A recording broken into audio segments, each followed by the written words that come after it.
Jai Shri Swaminarayan friends, Mushu Krishna Panchal from Civil Department. Today is our virtual lecture series of Construction Technology, lecture number 37. Okay. With the note of previous lecture, let's start our today's lecture. In previous lecture, we just have completed our unit of concrete. So the topic was precast concrete. Okay, precast concrete કોને કહેવાય અને એડવાન્ટેजेस શું છે, ડિસએડવાન્ટેजेस શું છે અને કયા ટાઈપના આપણે precast concrete blocks ને પ્રિપેર કરી શકીએ છીએ. તો એ બધા જ ટાઈપ્સ આપણે જોયા હતા એન્ડ એના એડવાન્ટેजेस ડિસએડવાન્ટેजेस શું હતા એ પણ જોયું હતું. એ સાથે આપણે કરેલું હતું રિવિઝન ઓફ કોન્ક્રીટ. બરાબર કે કોન્ક્રીટનો જે આપણે ચેપ્ટર કમ્પ્લીટ કર્યું છે તેમાં સ્ટાર્ટિંગ થી લઈને એન્ડ સુધી આપણે કયા કયા ટોપિક્સ ને કવર કરેલા છે. So today we will start our next chapter of the unit.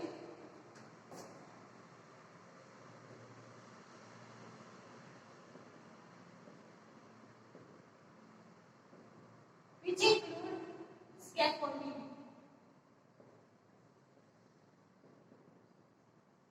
Okay, what do you mean by scaffolding? તો તમને ખ્યાલ હશે કે જે બાંધકામ કરવા માટે માળખું તૈયાર કરવામાં આવે છે, બરાબર, ચણતર કામ કરવા માટે કે પછી તમારે કોઈ બીમ કે કોલમ ભરવાના છે એના માટે. તો એઝ અ સપોર્ટ તરીકે જે સિસ્ટમ પ્રોવાઈડ કરવામાં આવે છે એને કહીએ છીએ સ્કેફોલ્ડિંગ. બરાબર, તો સ્કેફોલ્ડિંગમાં કયા કયા ટાઈપ્સ આવે છે અને કેવી રીતે એનું કન્સ્ટ્રક્શન કે પછી એનું મેન્ટેનન્સ કરવામાં આવે છે આપણે આ ચેપ્ટરમાં જોઈશું. તો let's start. Okay, what is scaffolding? When the height of wall, definition જોઈએ. Okay, તો definition શું કહે છે તો કે જ્યારે જે આપણી scaffolding ની height છે, બરાબર, એના માટે when the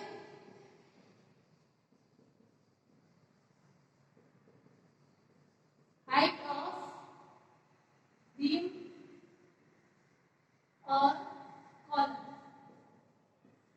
બરાબર, કે પછી એક પણ સ્ટ્રક્ચરનો કોમ્પોનન્ટ છે એની હાઈટ, બરાબર, તો એ કન્ડિશનમાં આપણે શું કરવું પડે છે, exist above 1.5 meter or temporary structure any other component exists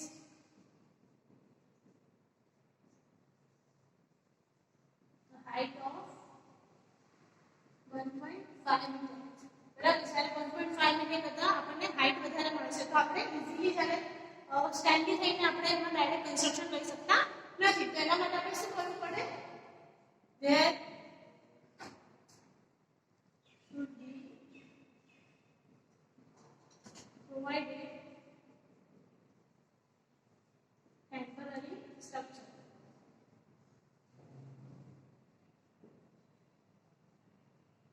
શેનું બનેલું હોય છે તો કે made of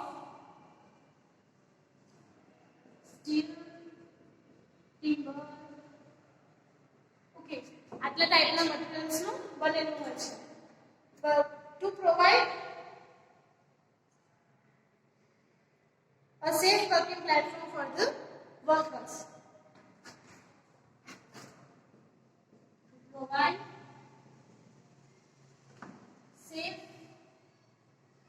working platform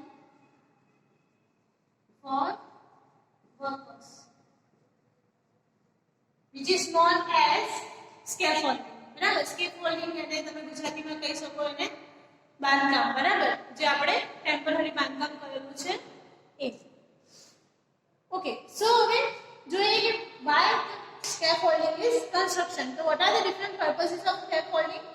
So it can be used for construction, demolitions, repair and maintenance work.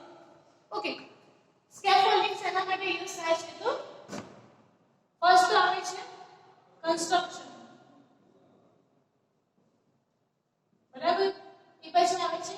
demolition, repair, and the fourth one is maintenance. Okay, ચાર વસ્તુ માટે use થતો હોય છે. કન્સ્ટ્રક્શન એટલે કે કોઈ પણ ટાઈપનું આપણે બિલ્ડિંગ કે બાંધકામ કરવાનું છે એના માટે. ડિમોલિશન એટલે કે જ્યારે બાંધકામને તોડવાનું કામ કરવાનું છે, બરાબર. તેના માટે જ્યારે હાઈટનો વર્ક કરતા હોય તો ત્યાંનો તોડવું પણ મુશ્કેલ પડે છે. તો આપણે શું કરેલું હોય છે, ટેમ્પરરી સ્કેફોલ્ડિંગ પ્રિપેર કરેલો છે કે જેનાથી જે પણ વર્કર કામ કરતા હોય એને સેફટી પણ મળી રહે અને પ્લેટફોર્મ પર મળી રહે જેની પર ઊભા રહીને કામ કરી શકે. બીકોઝ બિલ્ડિંગમાં એટલી સ્ટ્રેન્થ નહીં હોય કે એ લોકો એની પર ઊભા રહી શકે. Okay, after repair. ઓકે, કોઈ પણ ટાઈપનું રિપેરિંગ વર્ક કરો છો, જેમ કે ઇલેક્ટ્રિશિયન વર્ક છે કે પછી પ્લમ્બિંગ વર્ક છે, ઓકે, કંઈક પ્લાસ્ટર કરવું છે, બરાબર, તે બધું રિપેર વર્કમાં પણ આવે છે. અને મેન્ટેનન્સ કરવું હોય તો પણ કરી શકીએ છીએ. ઓકે, એ પછી જોઈએ what are the different components of scaffold. Okay, તો અહીંયા તમને ફિગરમાં દેખાય છે એમ આપણે એક બિલ્ડિંગ છે એની આગળ સ્કેફોલ્ડિંગની રચના કરેલી છે. સો સ્કેફોલ્ડિંગ જનરલી આટલા સ્ટાન્ડર્ડ કોમ્પોનન્ટ્સનું બનેલું હોય છે, જેમાં આવે છે ટિમ્બર પ્લાન્ક્સ, સ્ટાન્ડર્ડ્સ, બ્રેસિંગ્સ, લેજર, રેલિંગ, ફૂટલોક. બરાબર, ડિટેલમાં જોઈએ કે કોને અને કેમ આપણે એને ડેફિનેશન વાઇઝ જોઈએ.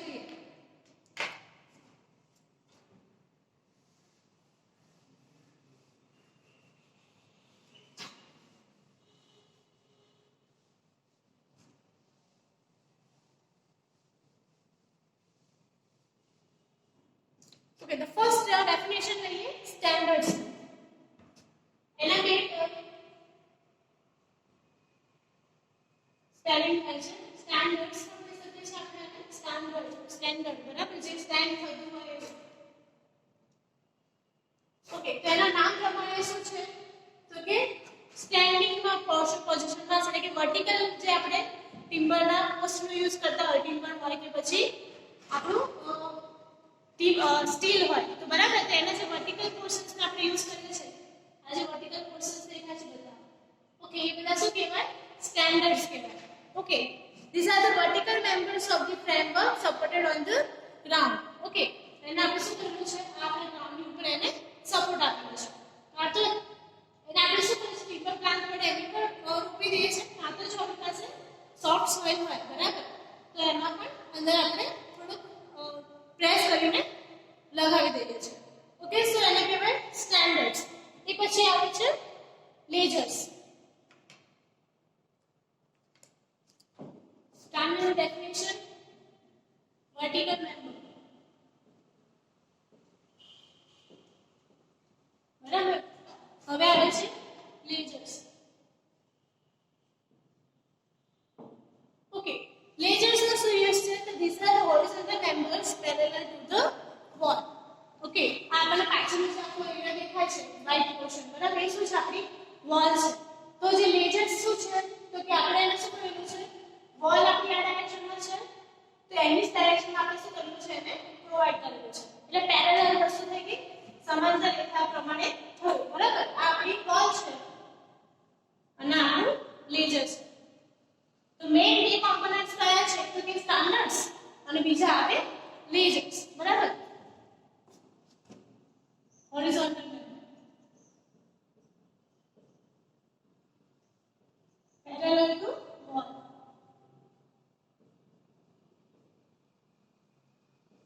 ઓકે, એ પછી આવે છે ફૂટલોક્સ, બરાબર. તો ફૂટલોક્સ શું છે, તમને ફિગરમાં દેખાય એ રીતે ના ઊભા છે ના હોરિઝોન્ટલ ડાયરેક્શનમાં છે. કેવા છે તો કે ટ્રાન્સવર્સ ડાયરેક્શનમાં છે, બરાબર, 3 ડિગ્રી એંગલ પર છે. એટલે કે આ આપણા સ્ટાન્ડર્ડ્સ થયા, આ આપણા લેજર્સ થયા. તો જ્યારે આપણે ડાયગોનલી કંઈક લેતા હોઈએ, બરાબર, ત્યારે આપણે શું કહીએ છીએ, ફૂટલોક્સ, જે આપણે ડાયગોનલી યુઝ કરીએ છીએ. એટલે કે ફૂટલોક્સ means diagonal member or transverse member.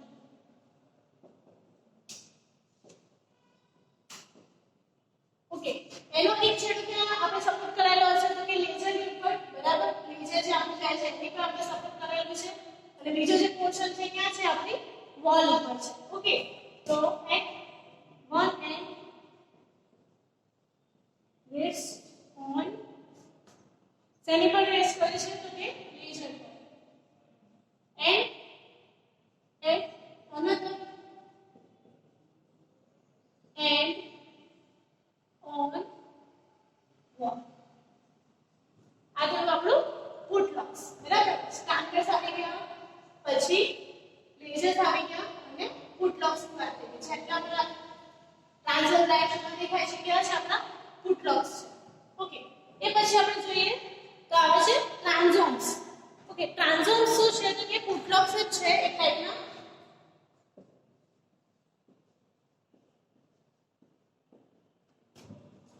one type of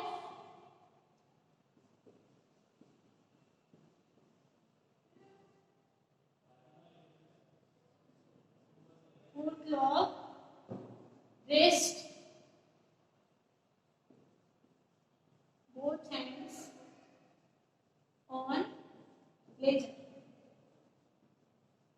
બરાબર, બંને જેના છેડા છે તેની પર રેસ્ટ કરતા હશે તો કે લેઝર પર. ફૂટલોક્સમાં કેવું છે, એક છેડો વોલ પર છે અને એક છેડો લેઝર ઉપર છે. તો જ્યારે બે લેઝર આપણે આની આગળથી માળખું કરેલું છે, એટલે ડબલ સ્કાફોલ્ડિંગ કરેલા હશે આપણે, બરાબર. તો આની આગળનો જે પોર્શન હશે તો ત્યાં પણ એ બંનેનું જે કનેક્શન આપેલું હશે એને આપણે કહીશું સ્ટાન્ઝોન્સ, બરાબર. આ આપણું સિંગલ ડાયમંડ સ્કાફોલ્ડિંગ છે જેમાં ખાલી એક જ લાઈન જાય છે શાની, સ્ટાન્ડર્ડ સી, બરાબર. આની આગળ બીજું આપણે કરતા હોય તો આપણું ડબલ સ્કેફોલ્ડિંગ થઈ જાય છે. ઓકે, એ કન્ડિશન્સમાં આપણે પછી જોઈએ તો કે બ્રેસિંગ્સ કોને કહેવાય.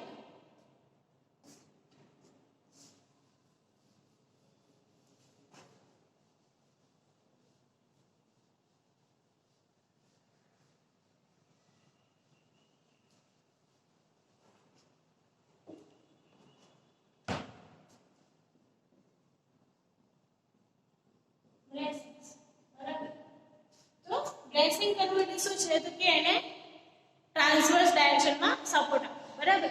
તો જે ક્રોસની નિશાની બને છે અહીંયા આગળ, ઓકે, આ જે ડાયરેક્શનમાં ક્રોસ ગયો અને આ ડાયરેક્શનમાં જે ક્રોસ જાય છે, બરાબર, એની જે સિસ્ટમ બને છે એને આપણે કહીએ છીએ બ્રેસિંગ. એ શું કરે છે તો કે જે આપણે સ્ટાન્ડર્ડ્સ મૂકેલા છે અને જે આપણા લેઝર્સ મૂકેલા છે, બરાબર, તો એને હવાનો ફોર્સ ના આવે એટલા માટે એને શું કરેલા છે આપણે ડાયગોનલી પણ સ્ટ્રેન્થન કરેલા છે, બરાબર, જેનાથી એની જે સ્ટેબિલિટી છે એ ઇન્ક્રીઝ થાય છે. ઓકે, તો bracing is there are a diagonal or cross members fixed at standards.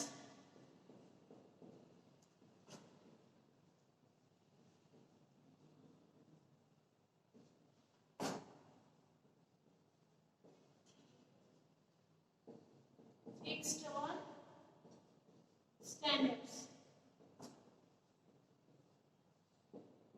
Okay, standards ની ઉપર શું કરેલા છે આપણે ફિક્સ કરી દીધા છે. Okay, the next one is guardrail.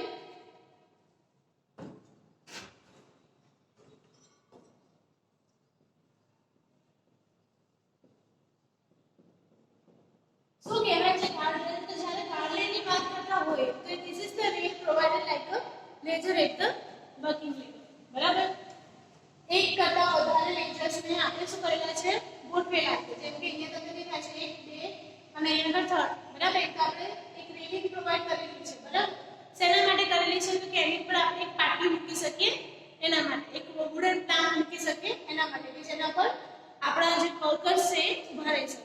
Okay, તો એની નીચે જે સપોર્ટ કરતા 3 રેલિંગ્સ આપણે લેઝર્સને પ્રોવાઈડ કરતા હોય એને કહીએ છીએ ગાર્ડ. શું કહે છે lasers provided a working place, working height. આપણે કહી શકીએ working height પર પ્રોવાઈડ કરેલા હશે જ્યારે 1 or 2 or more lasers નો આપણે એમાં કોમ્બિનેશન કરતા હોઈએ ત્યારે. એ પછી આવે છે ટોય બોલ.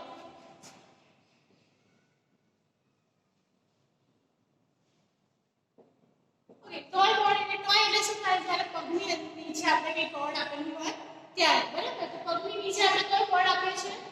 તો these are the cords placed parallel to ledgers and supported to footlogs to give protection at the level of working place. બરાબર? તો આપણે પગની નીચે કોઈ પણ બોર્ડ ડિપ્લોય કરતા હોય આને કહીએ છીએ આપણે ટોય બોર્ડ, બરાબર? કે જેની પર આપણે વર્કિંગ માટેનો પગ મૂકીને ત્યાંનું વર્ક કરી શકીએ છીએ.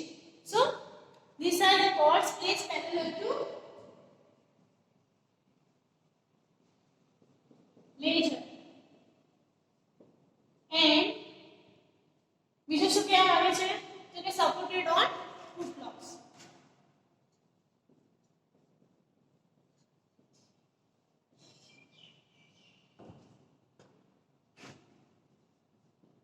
ફૂટલોગ્સ પર એ સપોર્ટ કરે છે. ઓકે, પેરેલલ ટુ લેઝર છે, બરાબર? અને ફૂટલોગ્સ જે છે, બરાબર, એની પર શું કરે છે? સપોર્ટ કરે છે. એટલા માટે એને કહીએ છે ટોયબોર્ડ, અને એની પર આપણે પગ મૂકીને એટલે કે ટોય મૂકીને આપણે એમાં વર્ક કરી શકીએ છીએ. એ પછી આવે છે body.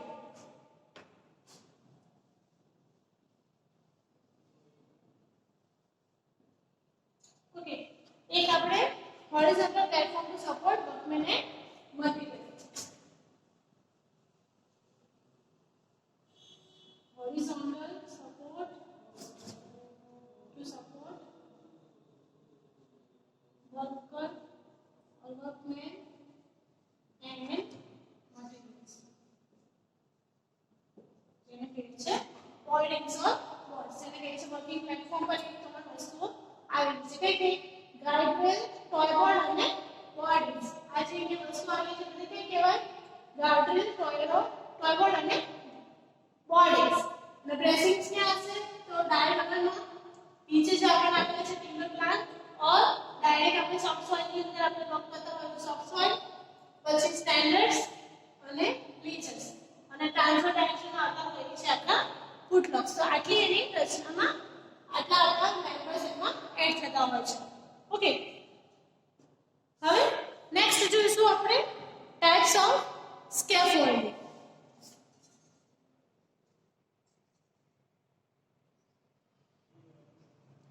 Okay, the types of scaffolding ની અંદર એન્ટર થાય છે ડિફરન્ટ મેથડ્સ કે જેના થ્રુ આપણે સ્કેફોલ્ડિંગ ની રચના કરતા હોઈએ છીએ.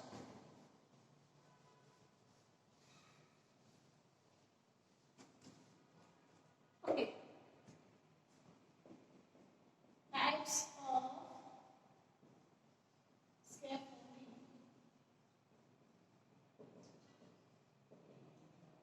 Okay, તો પહેલા તો આવે છે જે આપણે ઓલરેડી ફિગરની અંદર ડ્રો કરેલું છે કે આપણું single type of scaffolding.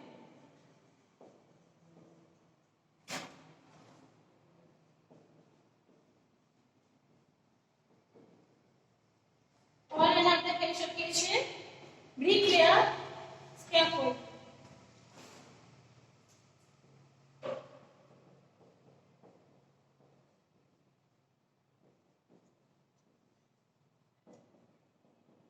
Okay, આ કેવું લાગતું છે? તો કે સિંગલ સ્કેફોલ્ડિંગ છે, બરાબર? કે જેની અંદર આપણે ખાલી સિંગલ લેયર ઓફ સ્ટાન્ડર્ડ્સ નું કરેલું છે. એને આપણે બ્રિક લેયર સ્કેફોલ્ડિંગ પણ કહીએ છીએ, બરાબર?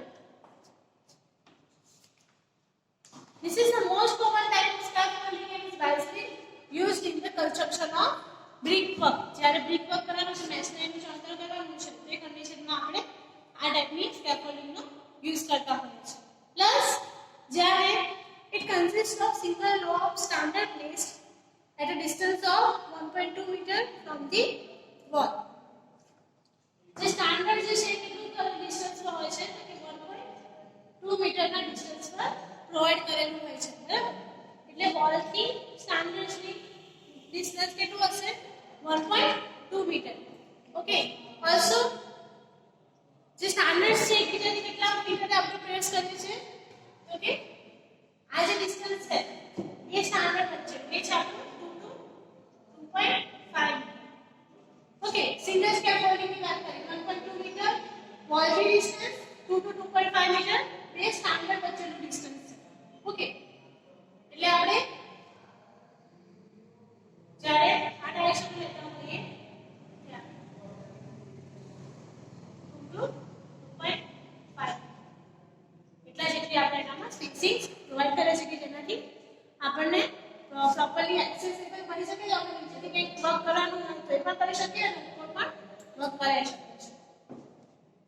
ઓકે, એ સિવાય બીજું શું આવે છે તો ledgers are then fixed to the standards at a vertical spacing about 1.2 to 1.8 metre.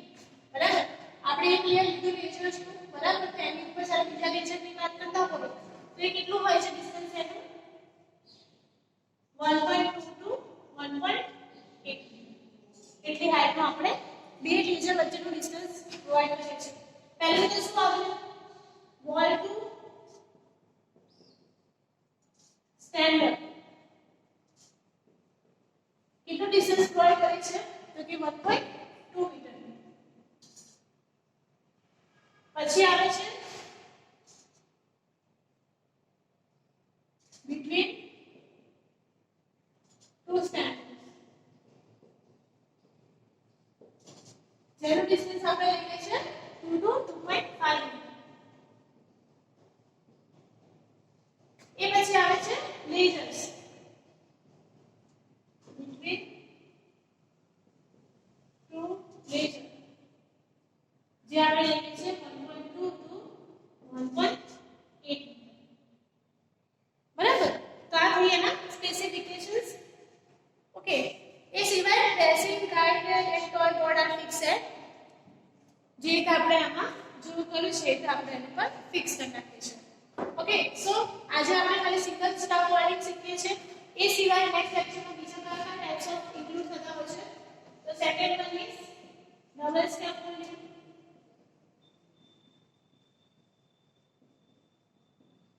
Okay, double step welding કોને કહીએ છીએ આપણે તો કે જ્યારે બે લેયર ઓફ આપણે સ્ટેન્ડર્ડ કરેલું હોય ત્યારે, બરાબર, એને આપણે મેશન સ્ટેપ વેલ્ડિંગ પણ કહીએ છીએ.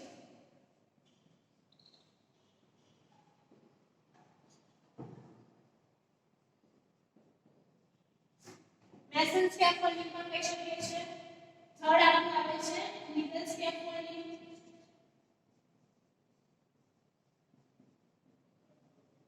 ઓકે, એ સિવાય આપણું આવે છે જે છે pressure scaffolding and the another is suspended steel and pattern. કયું કીધું તો કે જે આપણે સ્ટીલ ના યુઝ કરીએ છીએ તો સ્ટીલ સ્કેફોલ્ડિંગ, બરાબર, pressure scaffolding, pressure steel, next one is pattern. Okay, અને એ સિવાય the seventh one જે આવે છે કયું છે તો કે સસ્પેન્ડ.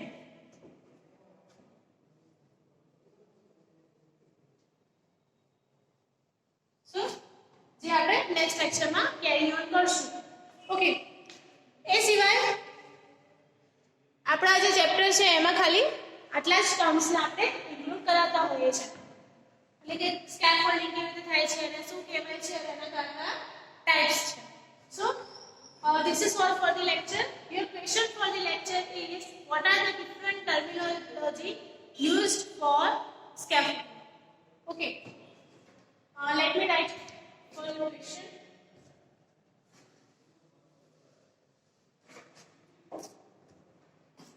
Question is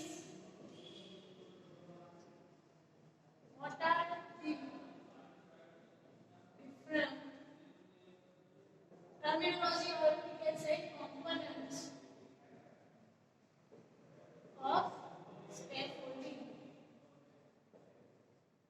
એના કયા કયા નામ છે, બરાબર, એ તમારે સ્ટેટ કરવાના છે, તે તમારા નેક્સ્ટ લેક્ચર સુધીમાં સબમિટ કરવાનું રહેશે. સો હોપફુલી તમને આ ફિગર થ્રુ સ્કેફોલ્ડિંગ કેવી રીતે હોય છે એના કયા કયા કોમ્પોનન્ટ્સ છે ખબર પડી હોય. નેક્સ્ટ લેક્ચરમાં આપણે ફર્ધર મેથડ્સને ઇન્ક્લુડ કરશું. ત્યાં સુધી જય શ્રી સ્વામિનારાયણ. આઈ એમ કૃષ્ણા પંચાલ સાઇનિંગ.